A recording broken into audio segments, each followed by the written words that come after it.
71-এর মুক্তিযুদ্ধকে যেইভাবে ভুলে যায় নাই, 25শে মার্চের কালো রাত্রিকে যেইভাবে ভুলে যায় নাই, ঠিক সেইভাবেই এই জাতি কিয়ামত পর্যন্ত শাপলা চত্বরের গণহত্যাকে স্মরণ রাখবে।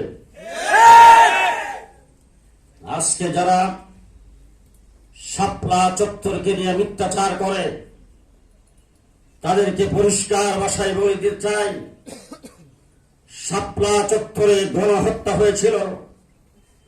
রাতের অন্ধকারে বিদ্যুতের লাইন কেটে দিয়ে পাখির মতো গুলি করে শত শত ইসলামপন্থী তৌহিদি জনতাকে তাহাজ্জুদরত, মুনাজাতরত, জিকিররত অবস্থায় যারা গণহত্যা করেছে, কিয়ামত পর্যন্ত জাতি যেমন তাদেরকে বলবে না, একদিন এই মাটিতে তাদের বিচার হবে, হবে, হবে ইনশাআল্লাহ।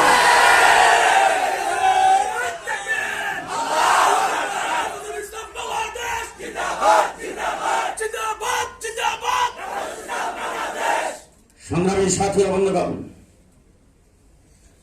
বিজ্ঞ প্রবন্ধকার বন্ধুবর হযরত মাওলানা প্রফেসর আফম খালেদ হোসেন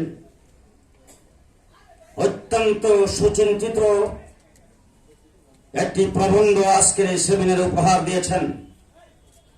এই জন্য ওনাকে হেফাজতে ইসলামের পক্ষ থেকে ধন্যবাদ ও মোবারকবাদ জানাচ্ছি। শিক্ষা জাতির মেরুদণ্ড। আজকের দিনে টকশোতে অনেক আলোচক, আমার দেশের অনেক বুদ্ধিজীবী বলে থাকেন শিক্ষা জাতির প্রাণ।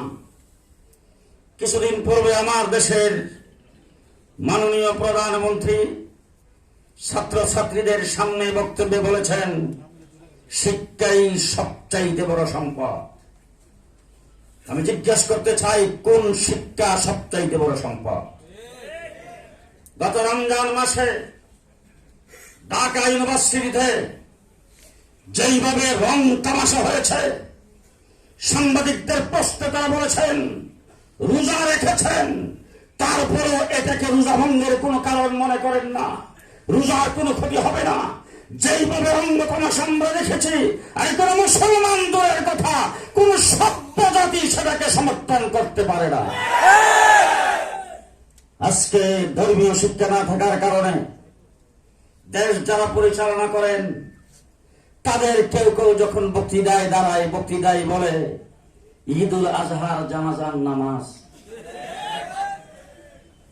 আজকে আমরা দেখেছি ধর্মীয় শিক্ষার সামান্যতম না থাকার কারণে আমার কওমি মাদ্রাসার যখন স্বীকৃতি দিয়েছেন, সমাজের স্বীকৃতি আলোচনা যে সংসদ হয়েছে, স্পিকার থেকে শুরু করে মন্ত্রী, মিনিস্টার এবং কোন সংসদ সদস্য আমাদের নামটাও ভালো করে উচ্চারণ করতে পারে না।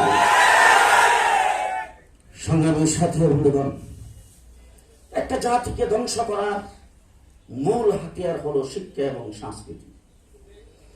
আজকে আমার দেশে গাপ্পি মেরে থাকা ইসলাম বিরোধী নাস্তিকার মুক্তাদেরা এই দেশটাকে, ইসলামকে এবং সংস্কৃতিকে ধ্বংস করে দেশ নাস্তিকার মুক্তাদে পরিণত করার জন্য এই দেশে শিক্ষা সিলেবাস নিয়ে পায়তারা করছেন।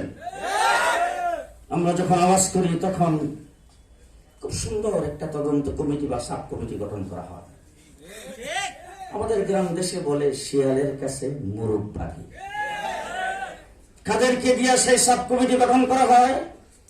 যারা সেই পায়তারাগুলি করছেন। শরীফ থেকে শরীফার গল্পের জন্য সাব কমিটি গঠন করা হয়েছে।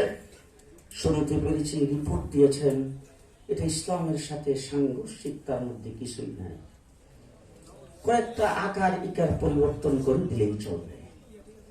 পরিষ্কার ভাষায় বলতে চাই, 92% মুসলমানের দেশে মুসলমানদের ট্যাক্সের পয়সায় পরিচালিত স্কুল, কলেজ, ইউনিভার্সিটিতে মুসলমানের সন্তান পড়বে, উজুর ফরজ জানবে না, গোসলের ফরজ জানবে না, হালাল হারাম জানবে না, তা হতে পারে না। প্রত্যেকটা স্তরে ইসলামী শিক্ষাকে বাধ্যতামূলক করতে হবে। এই জন্য উলামায়ে কেরামের মাধ্যমে কমিশন গঠন করতে হবে। কে কে রাজি আছেন হাত তুলে দেখান।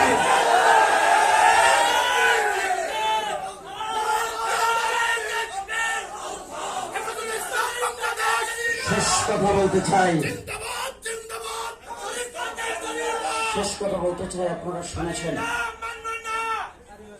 আপনারা শুনেছেন এবং আপনারা বুঝতে পেরেছেন, এই নিয়ে আলোচনা করেছেন। কোন দেশে বাস করে? এতদিন শুনতাম ভারতে বিভিন্ন জায়গায় মুসলমানদের উপর নির্যাতন হয়। ফরিদপুরের মধুখালীতে হেফজখানার 2 জন তরুণ ছাত্রকে হিন্দুরা পিটায় হত্যা করেছে।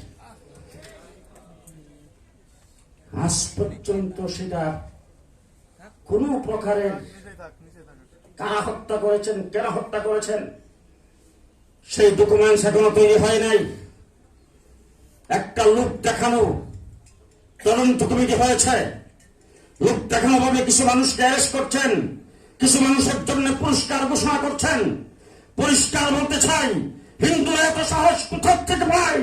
মনে রাখতে হবে, হিন্দু ভাইদেরকে বলতে চাই, এইটা বাংলাদেশ সাম্প্রদায়িক সম্প্রীতির দেশ।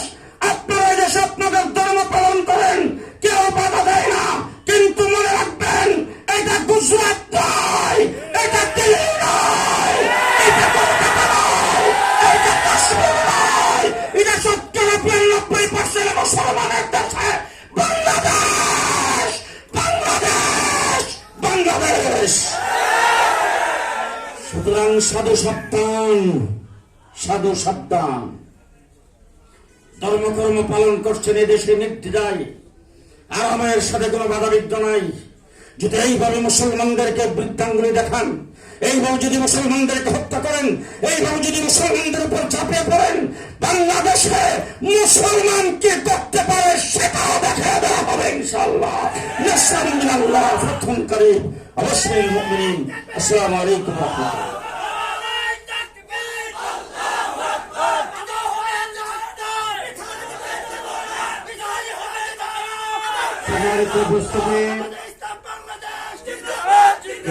ইসলাম কর্তৃক আয়োজিত